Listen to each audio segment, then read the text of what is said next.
headed to the Northern Cascades waterfall.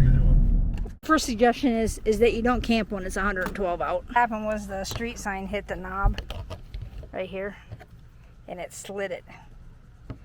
Fish hatchery. It's for the salmon. There's 3 different types of salmon that come through.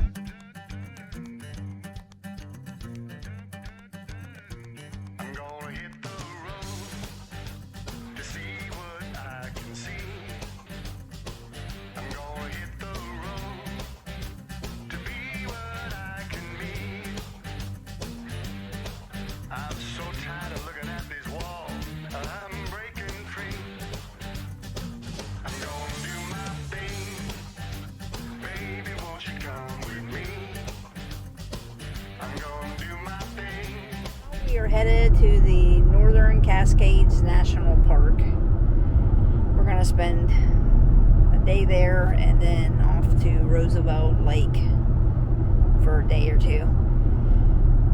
It's an area that we've never physically walked on, but we took a Amtrak ride through it in 2013 when we went from Seattle to Vancouver, and it was really pretty.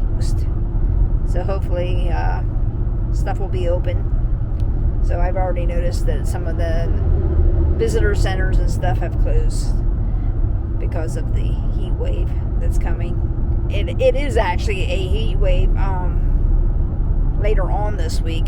I think when we're at one of the places, it's supposed to be 114. Near the Grand Coulee Dam. Yeah, near the, what was it called? Grand Coulee Dam. Yeah, so that is, extreme heat. So not like 91 like yesterday. We'll let you know what we see and what is interesting, and hopefully we'll see some stuff. I don't know if we'll see any animals as hot as it is. We're going to stay at a KOA. We are trying to go to one of the visitor centers for the Northern Cascades National Park, and it looks like out of the 3 only one's open. So there's a main visitor center, which is called the North Cascades Visitor Center. It's closed on a Tuesday. Then the Skagit one that's normally open, it's only open Thursday through Monday or something like that, or Thursday through Sunday right now because of COVID. So it's closed. And the only one I can see that's open is the Wilderness Information Center that gives you the where you go for backpacking for both the Cascades, Lake Ross, and the, what was that other one called? The Chelan Recreation Area. So that's the one we're going to head to. Washington 530 East, then turn right onto Washington 530 East. We need gas. And of course the GPS Jim's phone keeps telling us that we need to turn. So anyways, that's where we're headed today. Between COVID and the heat wave, it's kind of hard to find things that are open that are supposed to be. It's the Oso Slide Memorial Highway, they call it. So I looked it up to see what it was. There's a major landslide that occurred in 2014 along this road. And it happened on March 22nd of 2014 at 10:37. And there were actually 43 people that were killed, plus 4 seriously injured. There were 49 homes and other structures that were destroyed. It's a lot. Yeah, that's a lot. It's one of those things where you're just driving along and you see something. It's like, I don't know what that is. That happens to us a lot. What did we do before the internet? Yeah. Or Google? Your phone. Yeah. Good internet. Yeah. The North Cascade National Park. Turn right, then slight right. Yeah, it has a circle. Oh, right, there's a place to park. Caution, road with restricted access. Slight right. Our truck does that every time we go into a ranger right. station, or anytime we go into National Park. Your destination. I got my stamp. Onward to see some waterfalls.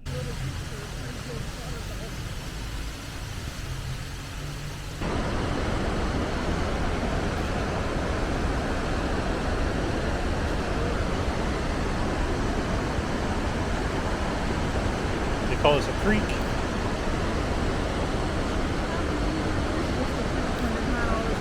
That is the Washington Pass overlook. That is cool. You okay? Yeah, it's bumping my water. Down your throat. This is cool. Very beautiful. Waterfall. Look at that one. We're going up a little bit in altitude. The temperature dropped 2 degrees. We're only at 100 now. Yeah. Well, That's right.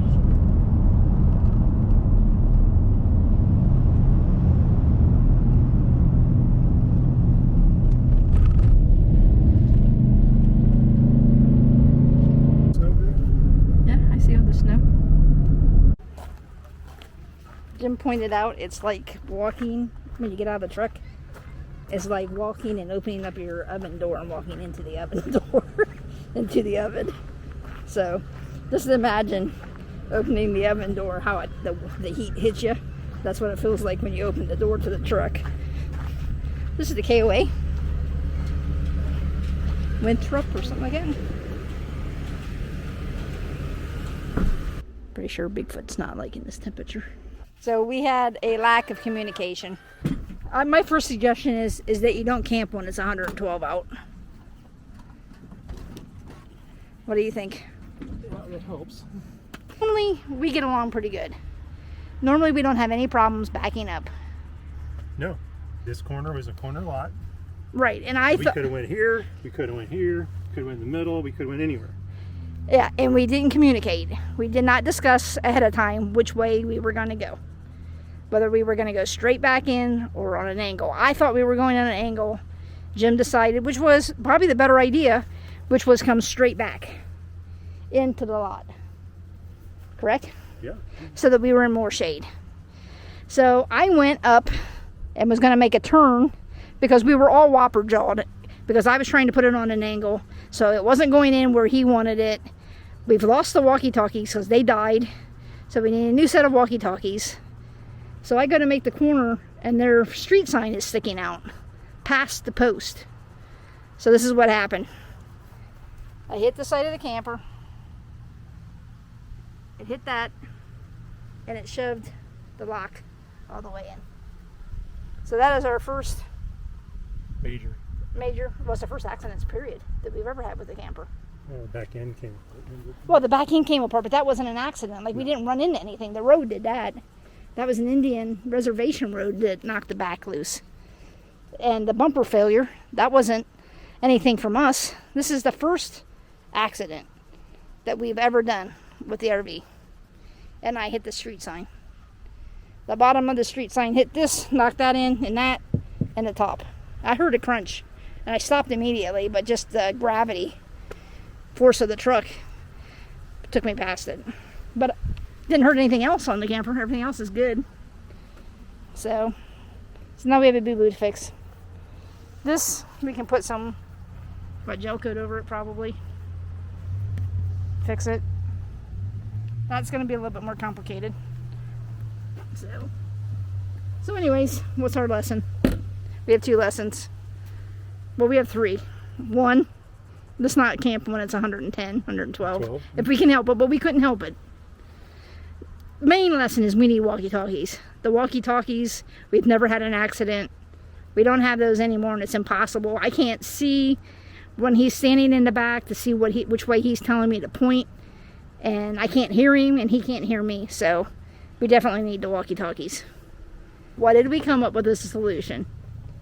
We're going to get walkie-talkies. You get walkie-talkies. Right, that's the biggest thing. If we had walkie-talkies, it would have been no issue. Because I would have clearly said, am I putting this on an angle? And Jim would have said, no, you're going straight back. And there wouldn't have been an issue. So, it was just that simple. Why are you giving me that look? No, it's good. So anyways. Let's get hooked up. So what happened was the street sign hit the knob right here. And it slid it over to there. So I was able to beat it back in. We'll have to get some fiberglass, fill that in, do some work on it, refill the hole so that we can put the lock back in. The backside's not so bad. As you can see. Could have been a lot worse. Could have done some major damage, and we didn't. We are at Ace Hardware. Is this Ace Hardware? Or is Midland? Winthrop Hardware. It's Winthrop, I think. I thought it was an Ace though, too. Could be an Ace. Well, it doesn't matter. It's a nice store. People are really, really helpful. Found a pair of walkie-talkies, hand-free. And Jim is looking for some fiberglass to fix my boo-boo. It wasn't as bad as we could have been at all, and for it to be the first outside. So, in 1 month, in 1 month we've had 2 accidents, one inside and one outside. And then Jim's tore up plunger, so I guess we're batting 3. So that don't they usually come in 3s? We must be good. I think we're Hopefully. done. I hope we're done. Let's hope. Let's pray we're done. So. Oh yeah, they have the RV outlets. That's the switch. Yeah, those are like pain in the butt to find. Are you kidding me? We had to get a spare one. Have you ever had one of those days? What did the lady say to me in the store? I asked for a root beer float. And it wasn't. She only gave like just a little bit of root beer. And it was all fuzzy. So Michelle asked her, "Can you top this off?" She said, "Well, I already did." I said, "Can you put a little bit more root beer in?" But I already did. I said, "I know, but can you put a little bit more root beer in?" She did it. She didn't want to. She didn't want to. So then I came out to the truck and went to put the spoon in, and it popped up and hit me right in the face. So what'd you tell me that you needed to do? I said, "You need to go home, either take a nap or put yourself in bubble wrap for the rest of the day." It started last night when the lady at Burger King started yelling at me for no reason. Dairy Queen. The Dairy Queen, that's right. It was Dairy Queen. She started yelling at me. I'm like, it's not me. I didn't do anything. So I'm just trying to help. So we were supposed to go on to Ross Lake tomorrow, but it's going to be 114 over there. So we said, Projected forget it. Here it's already higher than what they projected. You're right. It's already 114 here, and it was only supposed to get up to 111. So we have said, no, we're not doing that. Electric over there? It had no electric whatsoever. So we are spending 2 days at the KOA here, and we got swimming. So we're going swimming. And Jim's got a little project that I created that he's got to fix. Just sanding. It's got to dry, and we got to sand it. So you sanded it first with our. Ryobi. Yeah, it was we have that little one we use, Ryobi, and then you mix some. Putty. Well, it's fiberglass, and you put in the little scratches that I did, and then the big hole that I did. It's got to dry. Sand it.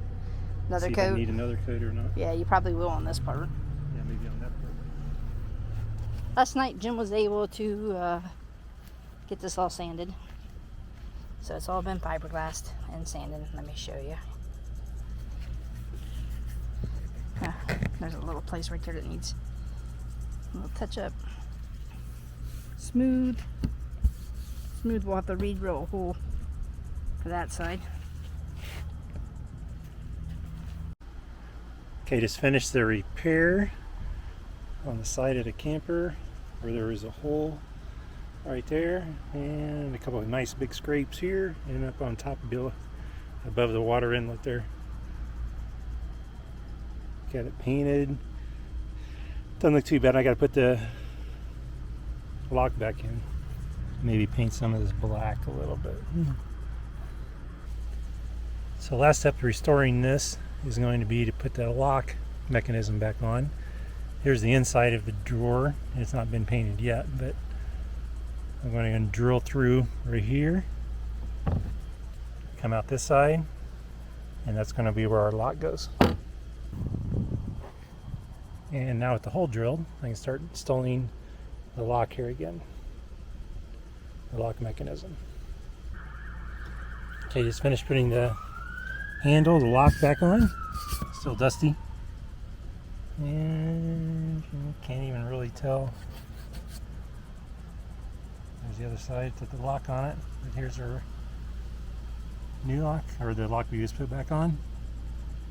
There's one repair and there's another repair. Don't look too bad. Anyway, it's done. Well, we've decided to come over to the fish hatchery. It's a national fish. Yeah, it's a national fish hatchery. It's for the salmon. There's 3 different types of salmon that come through. And they have the statistics for each year, how many adults return. You can? We have things after things. Tank after tank, huh? Yeah. It was okay. Towards the front. Okay, we're not 100% sure we were allowed in here, but we thought we were. Well, actually, the Okay, good. We've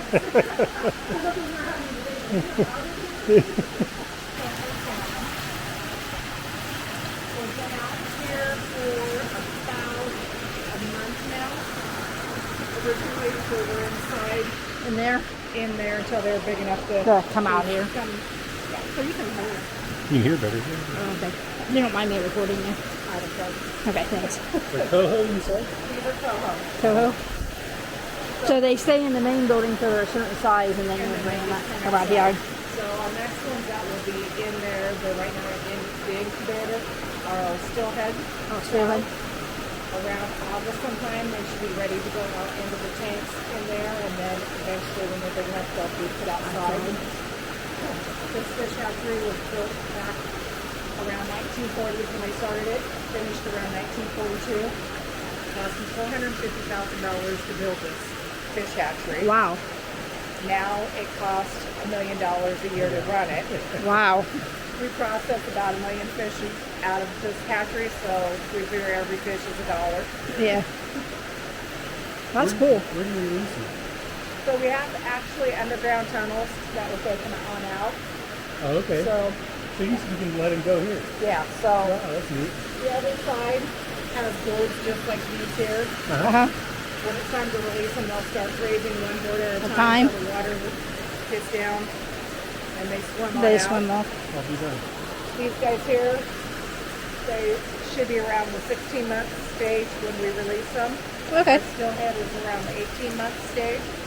We'll actually go over and take a look at those. We're kind of doing our little Okay. thing backwards for how we normally do it. Sorry about that. That's all right. I was just like, I don't see anybody, so. And then I was like, well, it's not locked. Just checking on my dogs. So. Okay. Are you in that camper over there? Yeah. Oh, okay. It's a camp little too. hot for those dogs. Yeah, I have the AC on there. Oh, that's good. It gets tripped Yeah. from running so long as I go over there and check it constantly. Oh, I don't blame you. I seen where they were giving dogs vests, water vests that cool them down. Oh, I know. Yeah, I said I feel bad for the wildlife too, because they're definitely not used to it being this hot. Yeah, especially this time of the year. You're right. So these here are my stillhead. Under this roof here, we have approximately 190,000 fish. Wow. They have had the axle spin removed on them, and they've had a little wire put into their snout that has numbers that are unique to this fish hatchery. Oh, okay. I'll be Those done. numbers, they can scan the fish to go and get information off of. Whatever information we put into the computer will pull up, and then they can add to it. Okay, So cool. when they come back, they'll scan them to see if they've got that in there, and then they can go and add. Do a more lot of them come information. back? Yeah. So they always like to measure them when they come back for spawning. They're going to see how big they are and weigh them. That's cool. Stillhead, unlike salmon, being a trout, they can come back year after year. Oh, okay. to So they don't spawn, die off. So they don't die off after spawning like all the others. Okay. When we have them here, we can get usually about 5 spawns a season out of them. Wow. So across the way, that building, That right building over there? that's ran by the Yakima tribe. We always jokingly call it our spa. So when we're done with the females, we send them over there. They get to be in this Right. nice tank, taken care of, brought back to us, then we spawn them again. Okay. do all the spawning inside And there's that big building. that building. But that building over there is where we retrieve the eggs and the milk from them. Oh, okay.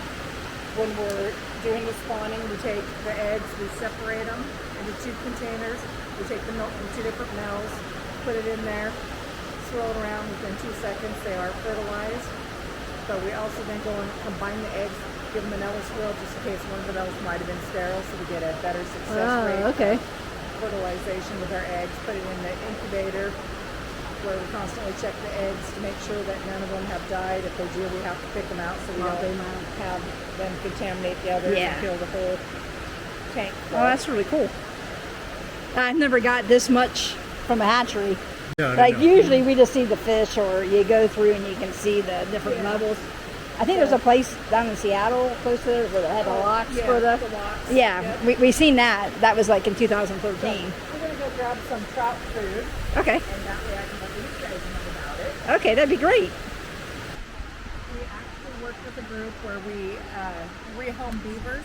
So Uh-huh. if anyone calls up and says they're having an issue with the beaver, they go and catch them, bring them here till they have the whole family, and then they take them and release them to a different location so they can help Ah. with our wetlands, help with the nutrients in the rivers, and helps give the shrubbery a good healthy place to grow so these guys can all kind of hide in there. Fish food. I mean, I've already talked the other day with whole family out along here. We actually had to bring the eggs up from the Columbia to go and reintroduce them back into the Mayhaw River. Really? They wiped them out, huh? Yeah, because they didn't have fish ladders back then. Yeah, yeah. So then they started putting fish ladders in, and when they built them, they made them so that the fish had to actually jump up the ladders. The one we got now, they actually swim up them, so they use less energy. That's for dams. Instead of having fish ladders, they developed a system that they call it, a lot of people call it a fish cannon, Yeah. because of the fact that it sucks them through a tube and shoots them out at the top. Okay, you gotta be a bear. Can you be a bear? Sneak up on them. Can you be a sneaker too? Can you be a sneaky bear so you can go and see the fish? Okay, so if you hang to this side when you walk down there, and don't rush up on the window until everyone's down there, you all get a chance to see the fish. Okay, we gotta go super slow. Go on down there and check them out. Stay on the railing here on this side and go super slow. Okay? So they don't get scared.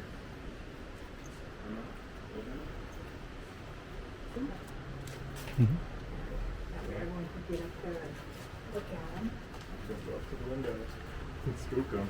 That's what we did before. Spook them. Very, huge.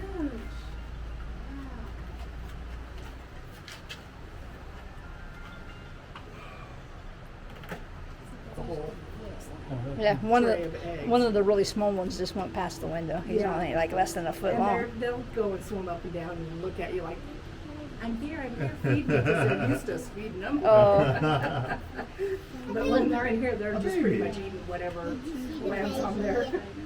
There's this. yeah, there goes another little one. So what do you do with the little ones when? Well, when we're done, this tank will be drained and they'll head back out to To- the creek there where they'll stay. So over. So they the won't first- have a choice. Yeah, exactly. Maybe. I mean, it'd be nice if these guys could tell you their story, because look at some of their battle scars. Oh, yeah. I mean, Yeah, there's one that whatever got him, it was all in the head area, just both sides, his right arm Yeah. eyes are just all messed up. Yeah, yeah. Big one, huh? Yeah, like you can see how some of them, their mouth is already changing. Those are the males. The females don't do that, just the males. Oh, okay. I didn't know that. That's cool. See, now we know all this stuff when we go to Alaska in a couple of years. So one thing unique about our salmon versus Atlantic salmon is anything in the Pacific Ocean is for the salmon, they're spawn once and then they die, where over in the Atlantic side, they'll spawn again the following year, which is kind of weird. Right. Yeah. And they each one of our salmons has a different diet that they eat when they're out in the ocean, which will also affect the coloring of their meat. Uh-huh. The reason steelhead are so nice and pretty and pink meat is because they eat a lot of shrimp. Oh, Ah. Where? I've never eaten. The ones that, Yeah. the ones that we have in that pond will be here because we do a fishing derby. Yeah. But the rest of the slipway where I showed you the stillhead, Yeah. those there will, some of them will be released out into. You're getting water on me. Happy dog. Jack, walk over here too. Oh, no, no.